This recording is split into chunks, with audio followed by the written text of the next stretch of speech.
What's up? I'm going to talk a little bit about a reverse contingency, and that is an addendum that we can use when a seller is marketing their property for sale and they're receiving offers on it and they're looking for an offer that they can accept.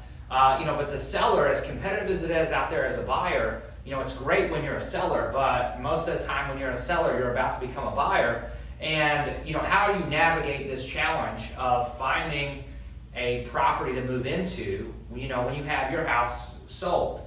And most everybody, with the shortage of inventory that there is, most everybody needs to have their house sold before they go make offers, because getting an offer accepted when you have a contingency is going to be really, really unlikely because it's just so competitive. And so a reverse contingency is essentially just an addendum that we can use that's going to allow a seller more time to try to find a property, and if they aren't able to find the property, possibly have an out.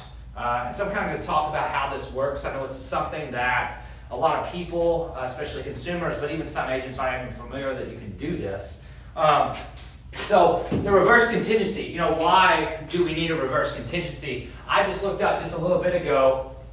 We have 1,069 homes for sale. That's as of just a little bit ago. In Galar, our immediate area right here, 1,069 homes for sale.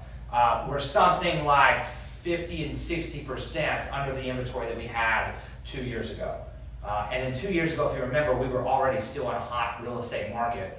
So to say that things are a seller's market now is a vast, crazy understatement. And I broke this down a little further. So I filtered out homes that were under 150K or over 350K. So this makes up the bulk of our market. The average sales price in Louisville has really shot up over the past year, but the bulk of our market deals between $150,000 and $350,000, and we have 445 homes that are available for sale right now between $150,000 and $350,000, which is not very many, obviously. So what does that do? You as a seller, you want to sell your house, you're ready for an upgrade, you want to take advantage of interest rates and all of that. So you're ready to sell your house.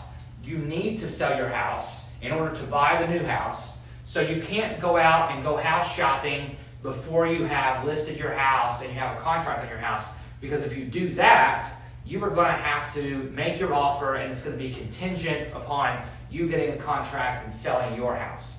That, in this competitive market, unless you're targeting properties that need work and have been sitting for a little bit, which there's not very many of those, in this market, your offer is not going to look competitive if you have to attach a contingency to buy and sell your house to your offer. So you need to get your house sold before you start shopping for a new house. Now this presents a huge challenge to a seller, because what happens in this scenario where I sell my house, but I have not found the new house to go yet, and now the buyers for my house want me to perform the contract that I have agreed to, and I've got to get out of my house, I've got nowhere to go. And then, obviously there's some ideas for temporary living situations and things like that that people have done in the past, but because this is happening so often, this reverse contingency has started to kind of pop up as a more and more common and more frequent thing.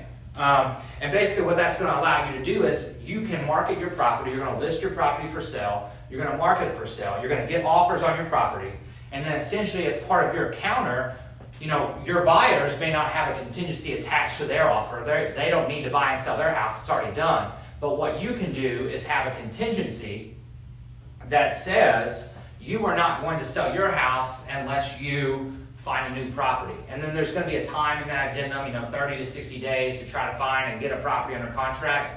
And everything, just like every part of a real estate deal, is going to be negotiable. So you can kind of, work those days and timelines, because your buyers are going to be dealing with their own timelines as well. And especially, when these deals start stacking up, there becomes a lot of moving pieces and coordination to be able to accomplish your goals, because we might have buyers who have buyers for their house. They're selling their house to buy your house, and you're trying to sell your house to buy the next one. And so, there can be a lot of different ways that this works, but at the very, very simplest idea here, to kind of give you an idea how it works, is under this normal contingency, I am making an offer and I'm agreeing to buy your house as long as I can sell my house.